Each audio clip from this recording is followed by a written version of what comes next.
Professor Stephen Hawking's scientific genius was devoted to unravelling the complexities of the universe.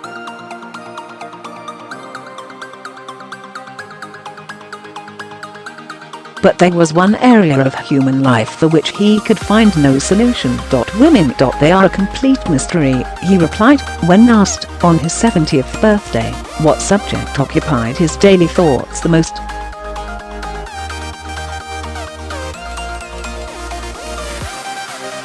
The comment, given in an interview with the New Scientist magazine, was typical of Professor Hawking's self-deprecating humour.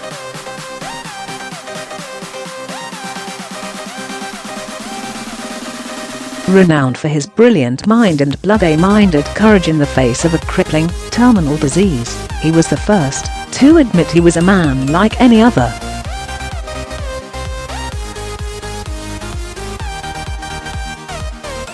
With a love of glamour and an eye for a pretty face, Professor Hawking kept a poster of Marilyn Monroe on his bathroom door, the iconic floating skirt image from the 1955 movie The 7 Year Itch.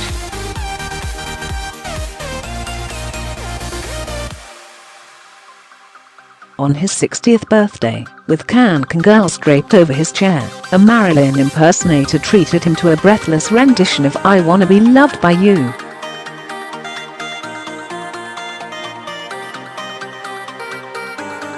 When nightclub impresario Peter Stringfellow once spotted the academic at one of his venues, he asked if he could be spared a minute to chat about the universe, then said, "Or would you rather look at the girls?" There was silence for a moment, recalled Stringfellow, and then he answered, "The girls."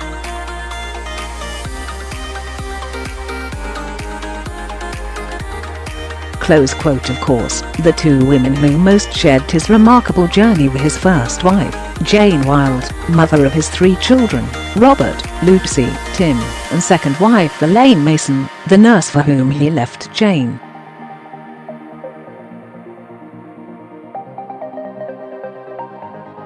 Yesterday Jane, 73, who remained close to her former husband until his death in the early hours of yesterday, said she was deeply saddened by the death of our dear Stephen.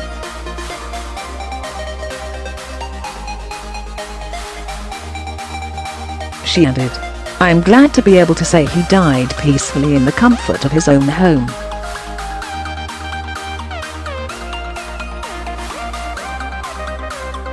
The peace that he has found is well earned after such an extraordinary and courageous life.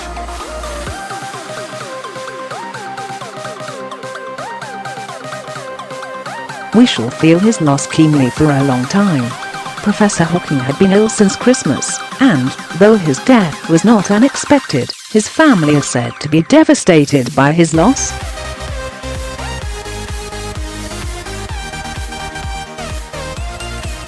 His second wife, Elaine, 68, who was divorced from the scientist in 2006 after 11 years of marriage, looked red-eyed as she spoke from her home in Chipping Campden, Gloucestershire, describing her ex-husband as the love of her life.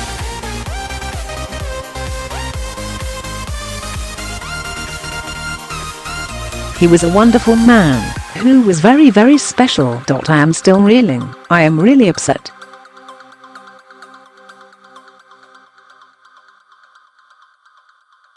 His death was a relief for him. I believe he was the love of my life and I very reluctantly had to let go of him.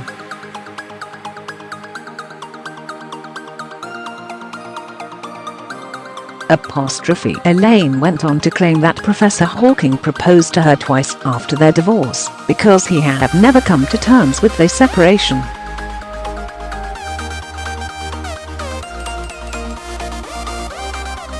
But it was Jane and their 3 children whom he invited to his 75th birthday party at his Cambridge home in January last year, which they celebrated with friends and a huge firework display.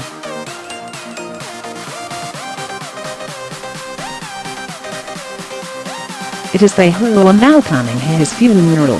Married in 1965, Jane and Stephen Hawking divorced in 1995, 5 years after the professor had left her for Elaine.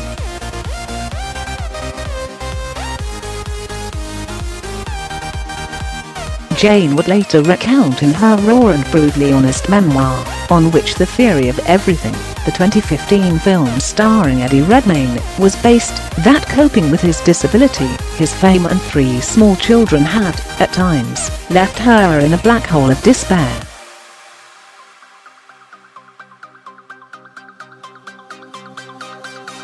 Professor Hawking's former par, Judy Feller, told the Mail yesterday that Jane never stopped feeling responsible for her ex-husband and continued to care for him right to the end.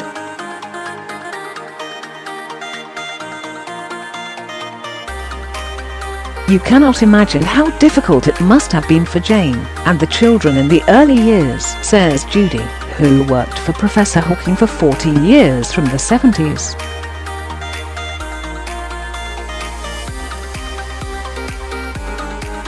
They remained friends and she too attended his 75th party. They stayed close because of their shared devotion to their 3 children, and there was something very beautiful about that towards the end of his life.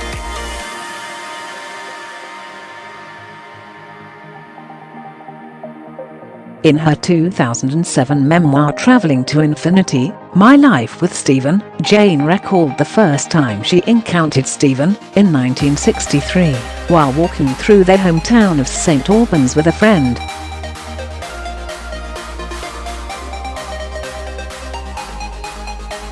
We had scarcely gone 100 yards when a strange sight met our eyes. Lolloping along in the opposite direction was a young man with an awkward gait, his head down, his face shielded under an unruly mass of straight brown hair, recalled Jane.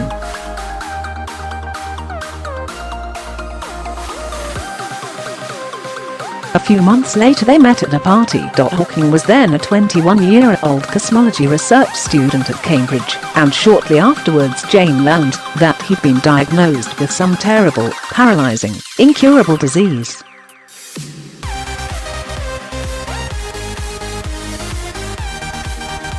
They reckon he's probably only got a couple of years to live, a mutual friend told her.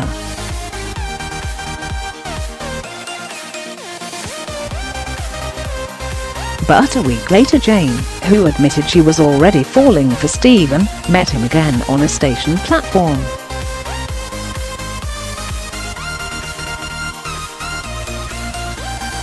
He was initially reluctant to contemplate a long-term relationship, and his parents warned Jane that their son's life would be short, but ignoring their better judgment, they fell in love and were married in 1965.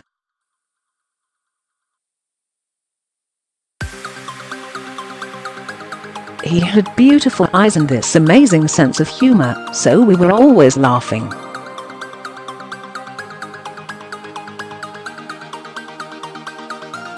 I was young, and I had lots of energy and optimism, and that did make a difference, said Jane, in a 2015 interview.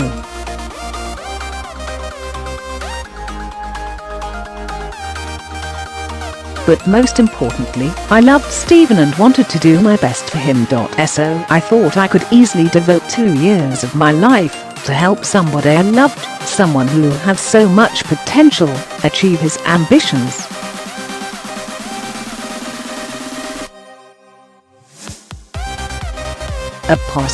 Black and white photographs from their wedding show a happy couple, Hawking's cane the only outward sign of the progression of his illness.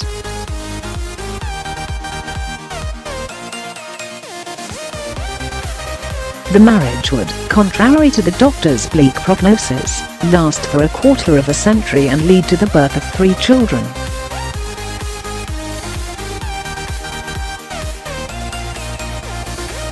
But despite many happy times, by the time Elaine Mason, a flame-haired nurse, came into the couple's life in 1985, the Hawkings' marriage had long been in crisis.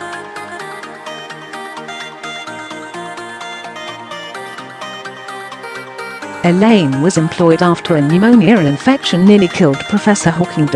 He recovered, but needed round-the-clock care, and could no longer speak.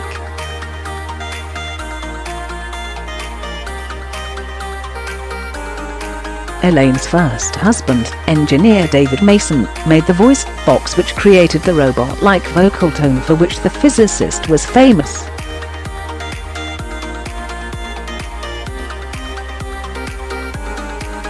Jane has since said that from the moment the nurses came into their home, their household was turned upside down.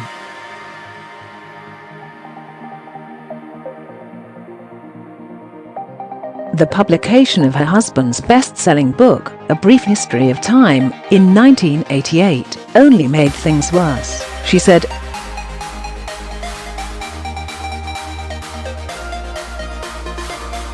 The book sold 10 million copies in 40 languages, and Jane would later reveals she felt that the family had been left behind.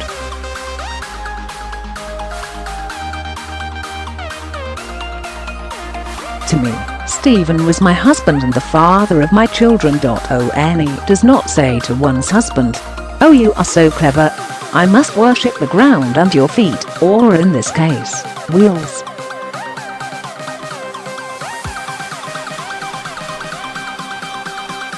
Close quote. I found this kind of sycophantic attitude ... exceptionally frustrating. She added that it drew all sort of people into our circle and made our home life intolerable.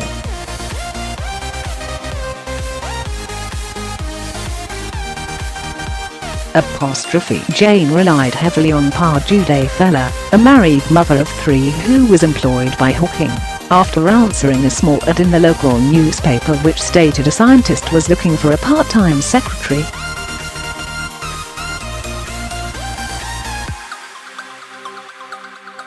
Judy, Hawking's right-hand woman for 14 years, will never forget the twinkle in his eyes when he first interviewed her for a job back in the 70s.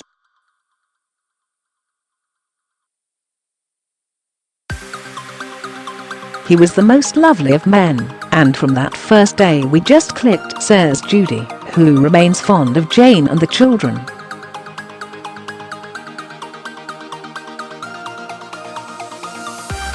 He liked a pretty face, and I was a young, slim, blonde mother of 3. We became the greatest of friends, and we had a lovely working, professional relationship.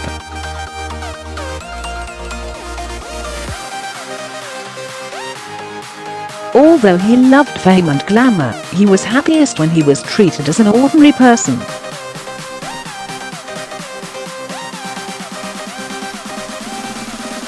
He loved a glass of wine and going to restaurants, and would often ask a nurse to put him in the car and take him out for an Indian meal.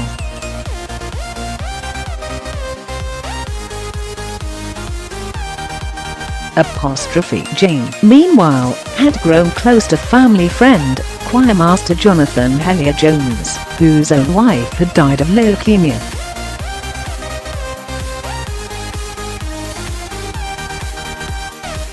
He moved into the Hawkins family home in Cambridge in the late 70s, and Professor Hawking grew jealous of the friendship, believing Jane was lining up a new husband for when he died.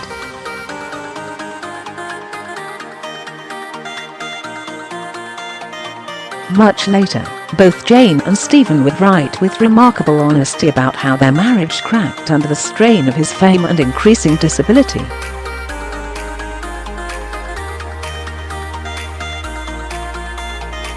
In her memoir, a tome she now says was penned while still raw with anger, Jane described the isolation she felt, the lack of intimacy and her terror of making love to her husband, fearing he might die in her arms.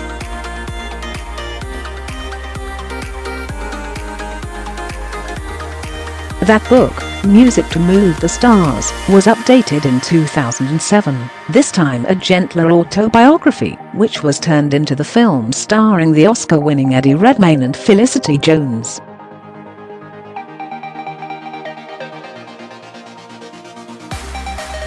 Of course, there was never any question of her leaving Stephen. There was no alternative to just carrying on.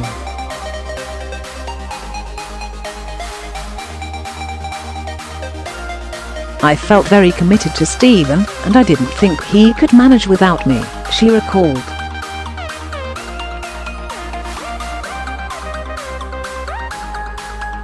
I wanted him to carry on doing his amazing work, and I also wanted the children to have a stable family behind them, so we just carried on.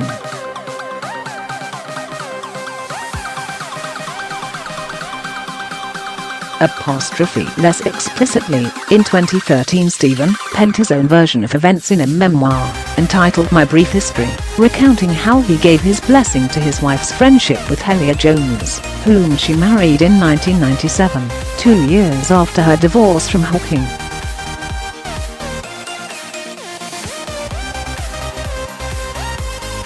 She was worried I was going to die soon, and wanted someone who would give her and the children support, and marry her when I was gone, he wrote.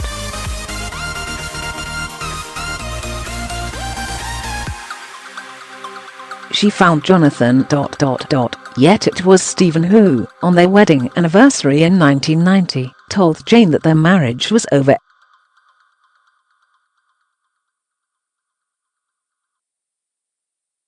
He moved in with Elaine, whom he married at Cambridge Register Office 5 years later, in a ceremony boycotted by his children.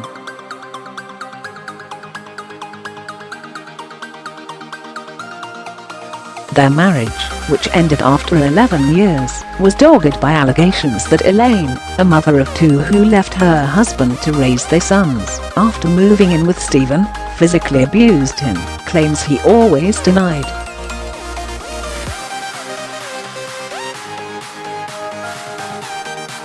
In 2000, detectives launched an inquiry after the professor made a number of visits to Addenbrooke's Hospital, Cambridge, suffering from cuts and bruises, and another inquiry was opened in 2003 after his daughter, Lucy, rang police.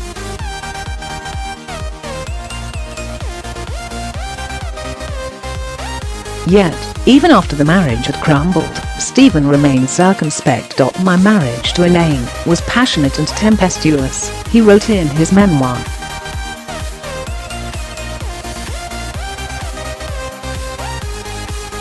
We had our ups and downs, but Elaine's being a nurse saved my life on several occasions.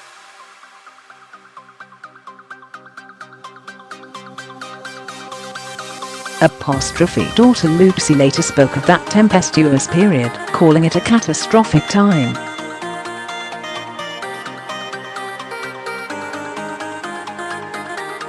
I think as a family we had our own falling into a black hole moment, she said.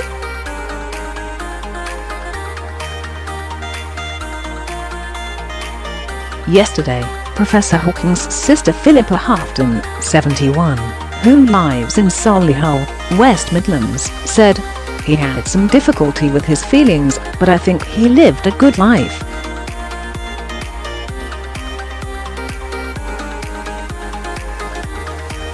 There were problems, his marriages, that affected all of us in the family and made life difficult.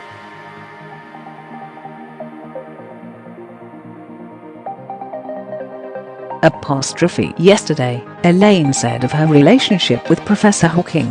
I know his first wife likes to put me down, but we had 22 years together which were wonderful.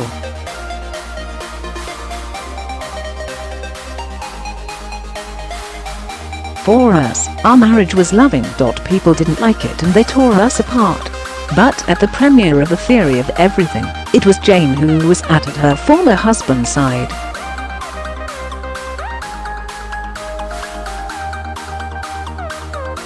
Following the film's release, she said, I feel a great deal of admiration and a lot of love for him too.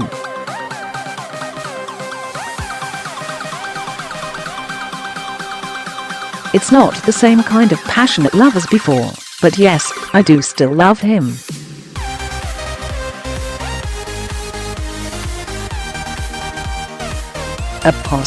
In his own wonderfully witty words describing the eureka moment of a scientific discovery, I wouldn't compare it to sex, but it lasts longer.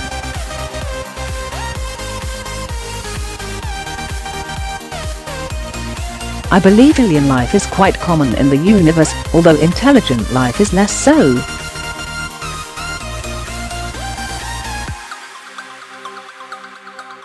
Some say it has yet to appear on planet Earth. If time travel is possible, where are the tourists from the future? When people ask me if a god created the universe, I tell them the question itself makes no sense.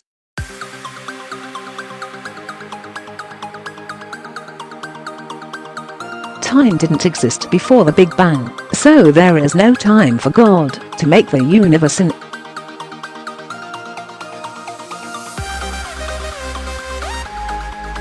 It's like asking for directions to the edge of the earth. The earth is a sphere. It does not have an edge, so looking for it is a futile exercise.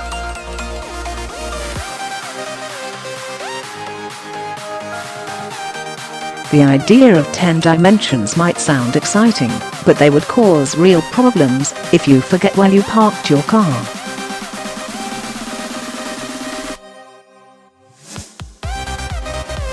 I think computer viruses should count as life. I think it says something about human nature, that the only form of life we have created so far is purely destructive.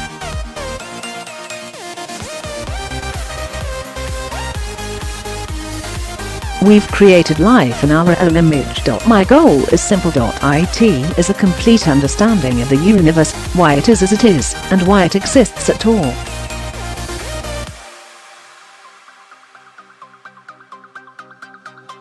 I have noticed even people who claim everything is predestined and that we can do nothing to change it, look before they cross the road.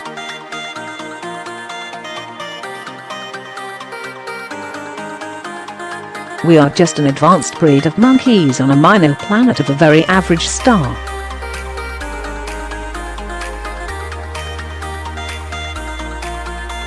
But we can understand the universe. That makes us something very special. If I had a time machine, I'd visit Marilyn Monroe in her prime, or drop in on Galileo as he turned his telescope to the heavens.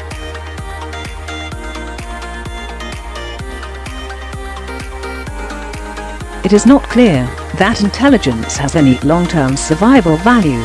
If aliens visit us, the outcome would be much as when Columbus landed in America, which didn't turn out well for the Native Americans.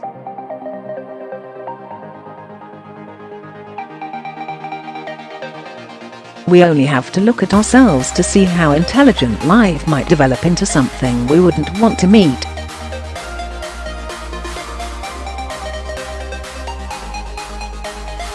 I regard the afterlife to be a fairy story for people that are afraid of the dark.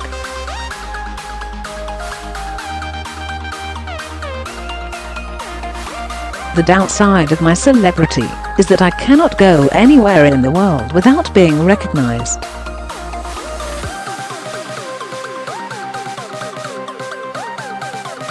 It is not enough for me to wear dark sunglasses and a wig.The wheelchair gives me away.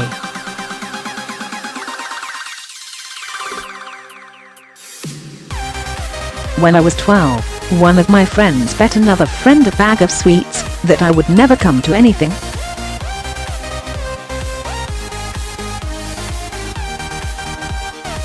I don't know if this bet was ever settled, and if so, which way it was decided.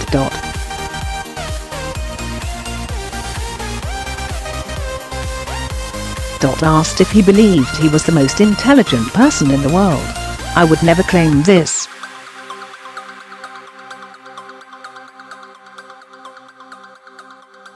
I have no idea. People who boast about their IQ are losers. Talking about the actor who played him in the 2014 film, The Theory of Everything. Unfortunately, Eddie Redmayne did not inherit my good looks.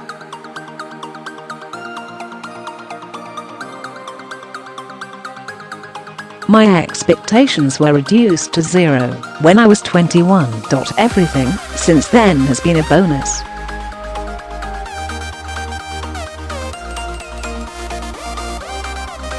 Life would be tragic if it weren't funny. 1. Look up at the stars and not down at your feet.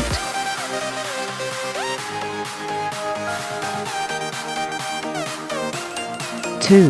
Never give up work. Work gives you meaning and purpose, and life is empty without it.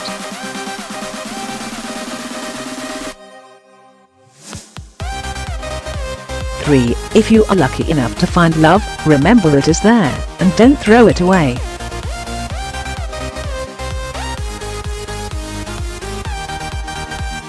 I'm not afraid of death, but I'm in no hurry to die. I have so much to do first.